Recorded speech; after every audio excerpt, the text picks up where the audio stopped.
البدع والأهواء، أهل البدع العقائدية وأهل البدع السياسية. نقول بيننا وبينكم السلف، بيننا وبينكم الكتب، كان فيقول البدع بيننا وبينكم. Qala al-Imam An-Nawawi rahimahullahu ta'ala, Al-Hadithur Rabi'u wa Sab'un ba'da 500 574. An Abi Bishr Qabisah bin al-Mukhariq radhiyallahu an. Dari Abu Bishr Qabisah ibn al-Mukhariq radhiyallahu an qala tahammalatu hamalah, saya memikul suatu beban berat. Tapi ini bukan lafaz umum. Hamalah telah dijelaskan syarahnya oleh para ulama. Kita baca dulu dalam kata Imam Nawawi di situ.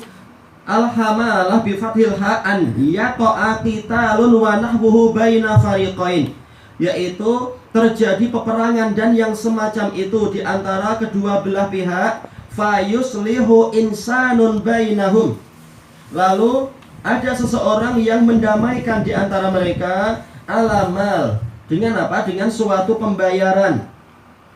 Baik, maksudnya bagaimana? Ya karena ini terkait dengan lafaz-lafaz di sini, berarti harus dijelaskan dulu sebelum kita selesaikan pembacaan hadisnya. Maksudnya dijelaskan oleh para pensyarah, terkadang apa? Sebagian pihak itu merasa terdolimi, sehingga apa? Mereka akan terus memerangi pihak yang dianggap zalim. Pihak yang zalim ketika ditanya, mungkinkah untuk damai? Mereka bilang, kami tahu kami salah, tapi taklah sampai separah ini, sampai rumah-rumah dibakar, kami jadi marah lah. Maka kami pun ya perang juga lah. Nah maka apa? Sudah, gimana kalau demikian? Kalian bayar mereka dari faktor ini, mereka akan membayar menggantikan ini. Tapi untuk sementara sudah, saya yang bayar sekarang.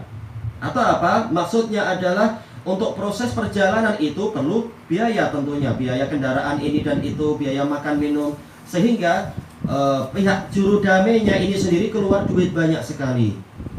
Baik. Nah, ini yang dikatakan apa? Alamal, yaitu apa? Berdasarkan harta, ada faktor-faktor yang harus dibayar di situ. Yatahammaluh, yang mana insan ini, orang ini yang memikulnya untuk sementara waktu.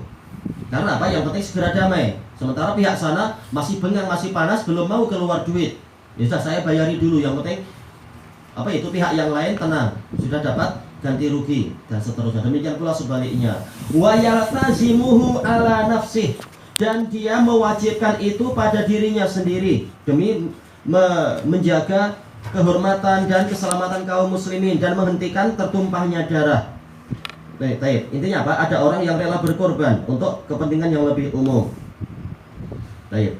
Kemudian kita kembali ke atas, itulah makna hamalah di sini. Fa'ataitu Rasulullah sallallahu alaihi wasallam as'aluhu fiha. Lalu saya mendatangi Rasulullah SAW untuk menanyakan kepada beliau menanyakan pada beliau tentang masalah ini. Faqal, maka beliau menjawab, beliau bersabda, "Aqim, tinggallah engkau di sini." Boleh jadi apa? Beliau di kabilah yang rumahnya agak jauh. Tinggallah di sini hatta ta'tiyana shadaqah, sehingga sedekah datang kepada kami. Jelas Nabi bukan meminta sedekah, tapi beliau kepala negara. Beliau mengirimkan para jubah, para jabi, yaitu mengambil sedekah. Karena pemerintah berhak untuk mengambil sedekah-sedekah untuk diberikan kepada orang yang berhak mendapatkan, bukan untuk memperkaya pemerintah, bukan. Baik. Kemudian apa? Fana'muralaka biha. Lalu kami akan memerintahkan agar sedekah itu diberikan kepadamu. Sumaqal, lalu Rasulullah SAW bersabda, kasih apa nasihat? Ya Qabisah, innal mas'alata la tahil. Wahai Qabisah, sesungguhnya meminta-minta itu tidak halal illa li ahadi salasah, kecuali untuk salah satu dari 3 jenis manusia. Pertama, rajulun tahammala hamalah, seseorang yang memikul beban pendamaian. Jadi tidak boleh kita pahami umum, karena syarah-syarah menunjukkan ini ma'ruf dipahami di dalam apa? Di dalam peristiwa-peristiwa Arab, baik di masa Islam ataupun di masa jahiliyah. Hamalah itu adalah biaya untuk pendamaian. Baik. Makanya sebagian orang-orang yang mengatakan memang minta-minta nggak boleh, tapi kami sekarang apa punya hamalah, kami ada beban, kami ada proyek mendatangkan 4 ulama untuk 14 hari. Ini perlu dana setengah biliun Indonesia, alhamdulillah, miliar Indonesia. Baik. Hakikatnya apa? Mereka yang membebani diri sendiri, bukan beban yang disyariatkan. Lalu mintanya ke umat, lalu mereka menikmati di hotel-hotel, bukan untuk ulamanya saja. Nah ini tentunya apa? Zalim, keliru. Baik. Fahallat lahul mas'alatu hatta yusibaha, maka meminta-minta tadi halal bagi dia sampai dia mendapatkan kembali ke hamalah tadi, yaitu terpenuhi beban tadi itu, tercukupi. Summa yumsik, lalu dia berhenti, jangan malah melanjutkan terus. Oh, proyek ini berjaya, buat proyek lagi lah. Proyek bukan pendamaian, tapi proyek yang macam tadi itu, membebani diri sendiri. Wa rajulun asabathu jaihah.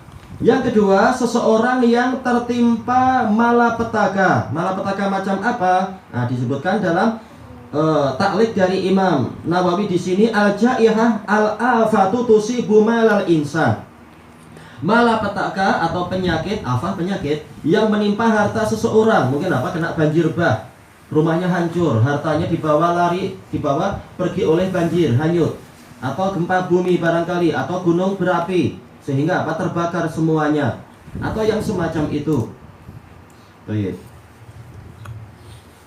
Atau accident yang sampai masuk rumah lalu hancur rumahnya dan seterusnya.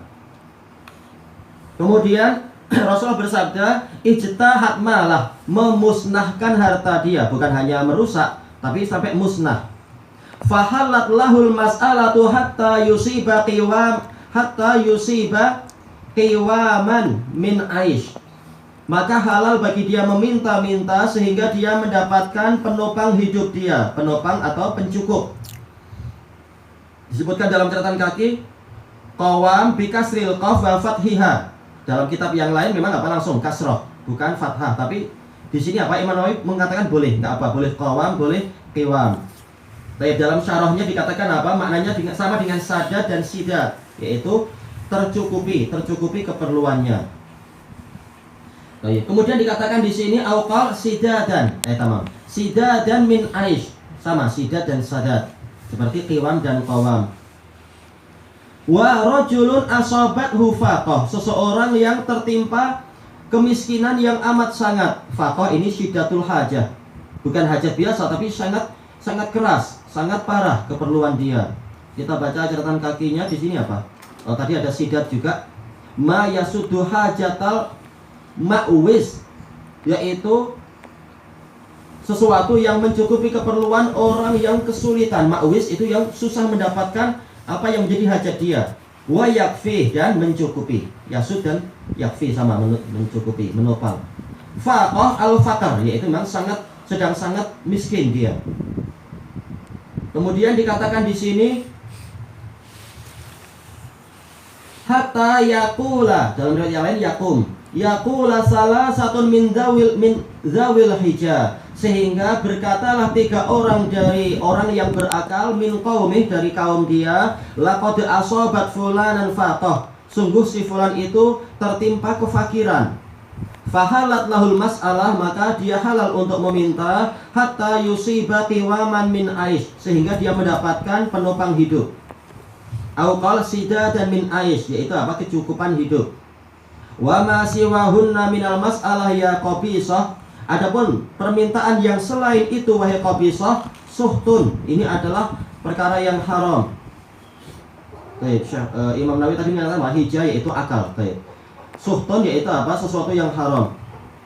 Yakuluha sahibuha suhtan, pemiliknya, pelakunya memakan itu dalam keadaan dia tahu itu adalah haram. Baik, rawahu Muslim. Jadi di sini beliau Qabisah Ibnul Mukharik ini adalah orang yang sangat soleh dan aktif. Bukan soleh untuk diri sendiri saja, bahkan aktif untuk membuat perbaikan di masyarakat yang tengah mengalami kekacauan di situ, mengalami peperangan. Disebutkan oleh Al-Allamah Syamsul Haq Azim Abadi di dalam kitab beliau Aunul Ma'bud, orang Arab memutlakkan itu baik peperangan ataupun fitnah yang lain. Fitnah dalam artian perpecahan atau perselisihan atau persengketaan, walaupun tidak sampai tingkat perang, tapi ada 2 pihak yang harus didamaikan. Baik, maka para pensyarah mengatakan intinya adalah islah di sini, pendamaian di antara dzatil bain, kedua belah pihak. Sebagaimana dalam Syarah Sahih Muslim punya Imam Nawawi. Intinya hamalah di sini khusus masalah apa, pendamaian. Pendamaian yang memerlukan biaya. Seperti apa, pengiriman mungkin pasukan-pasukan, kalau niat dan langkahnya betul itu masuk di sini. Pasukan Perserikatan Bangsa-Bangsa untuk mendamaikan antara negara ini dengan negara itu barangkali, atau seperti itu. Ini masuk di sini. Kalau niatnya dan langkahnya betul. Jadi tidak boleh dikiaskan kepada yang lain-lain, buat proyek-proyek sendiri lalu memberatkan diri sendiri lalu membebani masyarakat. Tidak masuk di sini. Fa'ataitu Rasulullah sallallahu alaihi wasallam as'aluhu fiha. Lalu saya datangi Rasulullah SAW dalam keadaan saya meminta pada beliau untuk membayar hutang ini. Karena apa? Dia terlilit hutang sebagaimana di dalam syarahnya. Sampai dia terlilit hutang. Adapun kalau dia kaya raya dan dia mampu membayar itu dan tidak terlilit hutang, maka berarti dia tidak boleh minta-minta karena tercukupi. Sementara yang dibahas di sini adalah tidak tercukupi. Dia harus hutang dulu. Baik. Faqal Rasulullah bersabda, "Aqim hatta ta'tiyana shadaqah." Tinggallah engkau di sini sampai datang kepada kami sedekah, lalu fana'muraka biha. Kami perintahkan agar sedekah itu diberikan kepadamu. Dijelaskan oleh Imam Ibnu Qudamah di dalam Al-Mughni, ini adalah dalil yang menunjukkan bahwasanya sedekah atau zakat itu tidak harus dibagikan ke 8 asnaf semuanya. Boleh, yaitu apa, pemerintah berijtihad ini hanya untuk orang tertentu. Lihat dari keadaan. Kalau emang di sekitar kita tidak ada mu'alaf yang perlu dikasih, sementara ada orang fakir, maka orang fakir yang diutamakan. Kalau di sekeliling kita, alhamdulillah orang fakir sudah dapat bantuan banyak dari pihak-pihak yang lain, dari pihak apa istilahnya itu, yang pengurus zakat ataupun dan sebagainya. Tapi apa? Ada orang-orang yang tengah, misalkan apa itu, dia terlilit hutang fisabilillah, maka dia yang harus diutamakan. Baik. Kenapa? Karena kata Ibnu Qudamah dalam Al-Mughni, hadis ini mengisyaratkan untuk sedekah yang kali itu nantinya datang langsung diberikan kepada Qabisah, tidak dibagi ke 8 asnaf. Menunjukkan bahwasanya itu boleh. Demikian pula kita pemilik sedekah ketika kita mau zakat mal misalkan, apakah kita wajib membagikan ke 8 jenis manusia? Tidak. Tapi apa? Terserah kita, mau ke beberapa jenis orang saja atau bagaimana, itu terserah kita, sesuai dengan ijtihad kita. Yang penting masuk ke 8 jenis asnaf tadi. Tidak ada kezaliman. Baik. Apakah ukurannya sama? Dijelaskan ukuran tidak harus sama. Ada 5 orang miskin, apakah semuanya wajib mendapat 1 kilo, 1 kilo, 1 kilo, atau semacam itu, atau uang mungkin apa masing-masing dapat 1000? Tidak harus demikian. Pemerintah, demikian pula pemilik zakat, dia berhak ijtihad. Oh, yang ini fakir, tapi fakirnya tingkat demikian, maka saya kasih lebih banyak. Yang ini fakir juga, tapi kadar demikian, saya kasih sekian. Yang ini fakir, tapi apa? Dia juga sedang sakit parah, kita kasih tambahan untuk biaya pengobatan. Ini boleh, tidak harus ukurannya sama. Baik. Maka dikatakan di sini apa? Fana'muralaka biha, diawalkan laka dibandingkan dengan biha di sini, menunjukkan betul-betul apa, kali ini difokuskan oleh Rasulullah untuk membantu Qabisah, tidak diberikan ke yang lain dohirnya. Nah, ini pendalilan yang bagus dari Imam Ibnu Qudamah. Kemudian Rasulullah SAW tidak hanya memberi bantuan, tapi juga apa, memberikan peringatan-peringatan agar orang tidak berlebihan dalam masalah meminta-minta ini. Ya Qabisah innal mas'alata la tahil. Wahai Qabisah, sesungguhnya meminta-minta itu tidak halal illa li ahadi salasah, kecuali untuk salah satu dari 3 orang saja. Makanya Imam Ibnu Utsaimin dalam Syarah Riyadhus Shalihin mengatakan ini menunjukkan hukum asal meminta-minta adalah haram, adalah dosa.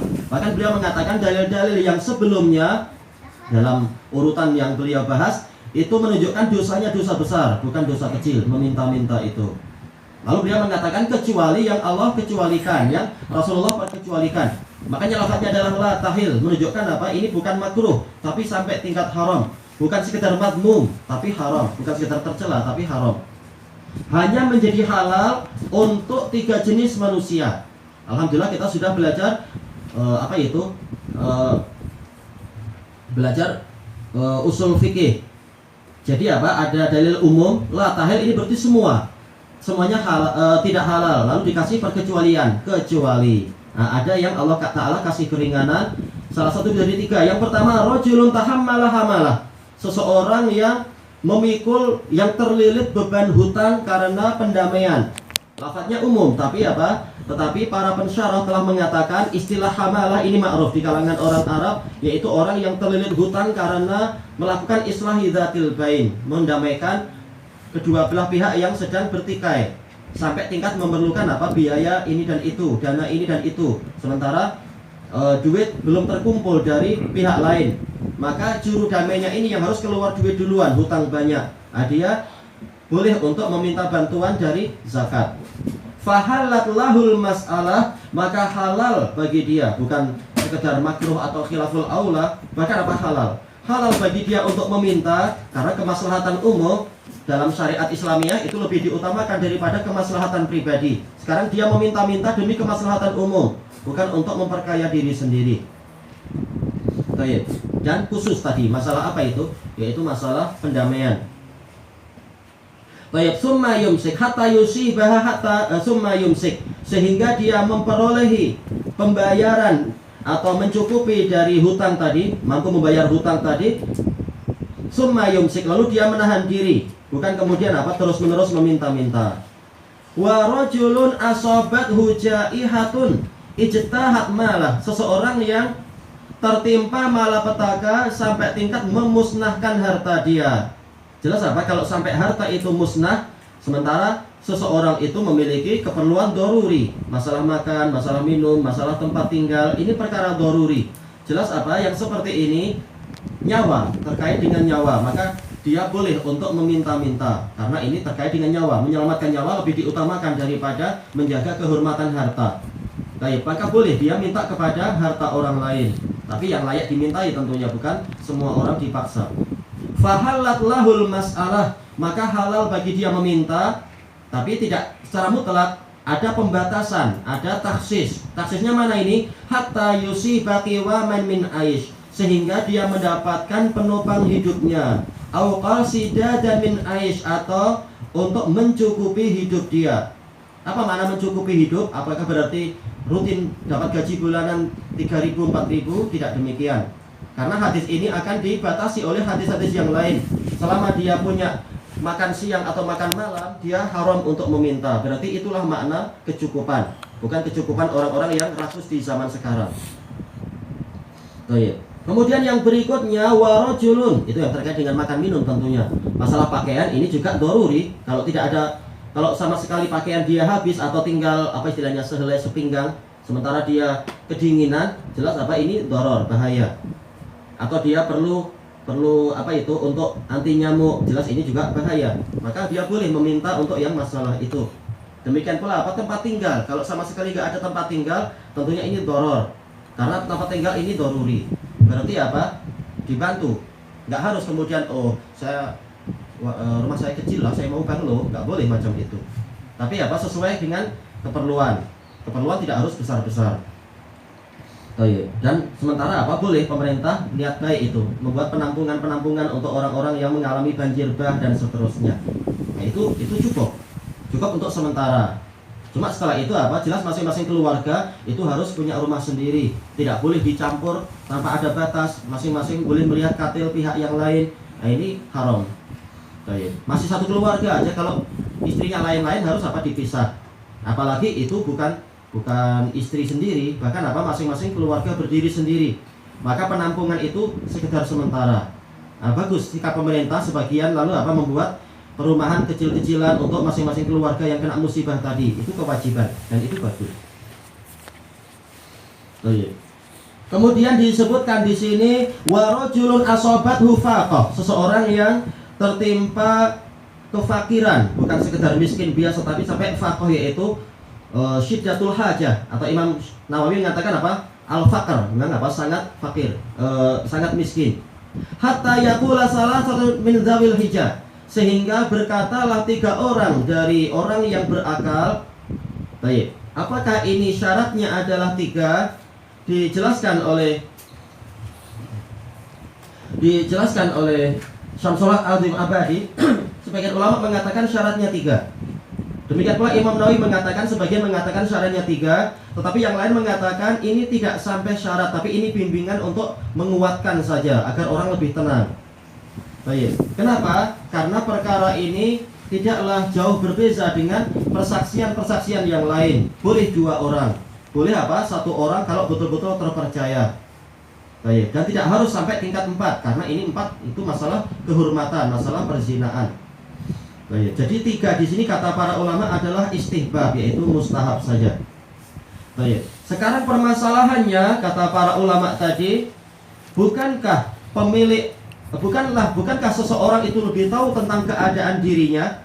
Maka kalau dia mengklaim saya ini orang fakir, bukankah dia itu layak diterima ucapan dia? Karena apa? Jelas yang lebih tahu tentang dirinya adalah dia. Sementara yang tahu hujjah terhadap yang tidak tahu.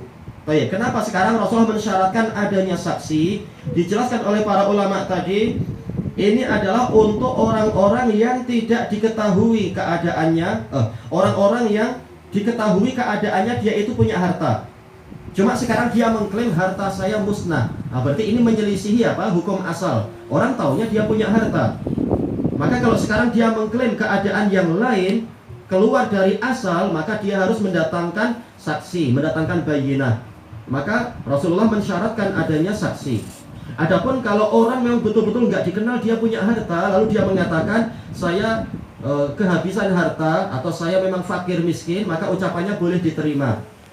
Karena apa? Sejak awal masyarakat di situ memang tidak punya data tentang dia, maka dia yang berhak, ucapan dia yang berhak untuk diterima. Dia yang tahu dirinya sendiri. Ini kalau orangnya hukum awalnya adalah jujur. Tapi kalau sejak awal diketahui dia pendusta atau orang yang tidak layak diterima, memang perlu ada bayyinah. Jadi ini kenapa Rasulullah sampai mensyaratkan mensyaratkan adanya saksi dan mengatakan 3, itulah sebabnya. Dibandingkan dengan dalil-dalil yang lain, tahulah kita di sini ada batasan-batasan, yaitu kalau memang sejak awal masyarakat tahu dia orang punya duit, tahu-tahu sekarang minta-minta mengatakan nggak punya duit, maka ini perlu bukti. Karena keluar dari dasar yang telah diketahui masyarakat bahwasanya dirinya punya duit, punya harta. Maka dia harus mendatangkan saksi atau bayyinah. Tapi kalau memang masyarakat di situ atau di tempat lain tidak tahu bahwasanya orang ini punya harta, memang tidak tahu keadaan harta dia, maka boleh dia mengklaim memang saya tidak punya harta. Baik. Adapun kalau diketahui dia tidak jujur, berarti memang harus ada bayyinah. Kalau diketahui dia ini orangnya jujur, cuma masalah hartanya itu tidak diketahui, maka al-qaul qauluh, kata para pensyarah. Ucapan yang diterima adalah ucapan dia. Jelas dia yang tahu harta dia. Baik. Maka di sini Rasul mengatakan sampai ada 3 orang. Yaitu sehingga ada 3 orang yang berakal. Keluar darinya adalah, kata para pensyarah tadi, orang-orang yang mughaffal, orang-orang yang mudah ditipu, mudah dibuat lalai. Baik. Maka tidak semua orang layak untuk menjadi saksi. Tahu-tahu dibayar. Oh, bilanglah kalian bertiga bahwasanya si fulan ini dia miskin. Enggak boleh. Harus orang yang jadi saksi sendiri adalah orang yang terpercaya, orang yang akalnya kuat, yang tidak senang ditipu, tidak senang dirasuah dan lain-lain. Baik, jadi Rasulullah membuat syarat yang berat karena memang masalah minta-minta ini terkait dengan tauhidullah dan kesyirikan. Makanya sejak awal memang ditutup pintunya. Minta hanya pada Allah. Untuk apa? Sehari semalam kita ikrar pada Allah 17 kali setiap harinya mengatakan iyyaka na'budu wa iyyaka nasta'in, tapi prakteknya minta-minta. Ini menyelisih tauhid.